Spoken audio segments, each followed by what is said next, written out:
Good afternoon, boys and girls. Because we're learning about perspectives and the different ways you can view a situation, we will later go outside for recess and you'll be drawing your different classmates doing different things on the playground. But before we do that, we're going to do a brief tutorial on gesture drawing so that you feel as prepared as possible when you go outside to start sketching. There are a variety of techniques that you can use to go about gesture drawing. Picasso and Rembrandt are two great examples of this.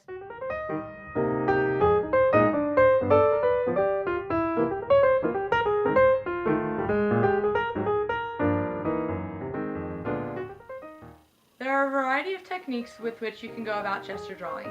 For example, different artists use more circular movements or more stick-like drawings. However, Picasso and Rembrandt are two great examples of artists that use their gesture drawing in more circular movements.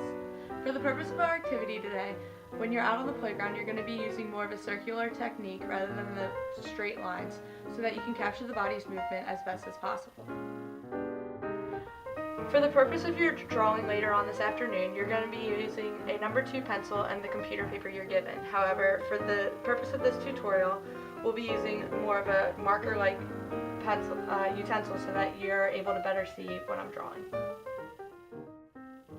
While you're drawing your different figures outside on the playground, you should be focusing on the movement of the body, and therefore the angles at which the head and the torso and the legs are in proportion to each other. So if I'm drawing somebody running, you're focusing on making big, round movements just to emphasize the different parts of the limbs. It should be fast and quick and should not have a whole lot of detail. I won't be drawing eyes or nose or anything like that. Additionally, another goal of gesture drawing is to be able to have fluid movement and continuity in your arms. You should be using not just your fingers, but your whole arm when you're moving your pen on the paper. If you notice, my whole forearm is moving as I'm drawing his torso, his head, and all different parts of his body.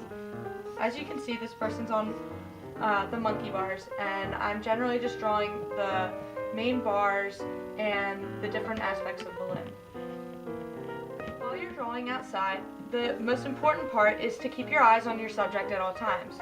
Movement is very quick, and because people will be running around and moving very briskly, it's important that you're always looking at your subject and very rarely at your paper just to have an idea of where you are on the paper.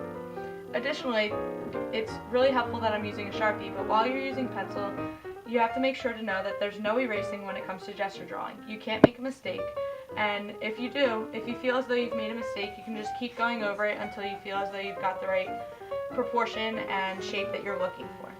Your goal should be to capture very different movements. Maybe you'll draw somebody jumping up and down very quickly, their legs behind them, leaping in the air. Maybe they scored a goal in the soccer game, or they're just really excited with their friends and they're hopping up and down. Or maybe you're just going to draw somebody sitting on the bench waiting to be able to go back inside, and that would look very different. With the angles of the legs are going to be different than if they were jumping up and down and whatnot. So it's important to capture very different images so that you have a variety of perspectives when we come back in the classroom and compare with your classmates. Before I send you outside to actually practice this gesture drawing and capture different perspectives of your classmates out at recess, I'd like you to remember a few different things. One is that gesture drawing should include your whole arm. It should be a very fluid movement, and continuity is what we're really looking for. And don't forget about your eyes. Your eyes should be focused on the subject the majority of the time, while you're only looking down at your paper to ensure that your pencil's in the right spot. Additionally, you should not be erasing anything that you're drawing. There are no mistakes, and you can easily go over what you've already previously drawn to correct it in any way that you feel is necessary. In terms of time, you should really only be looking at your subjects for 30 seconds to 2 minutes.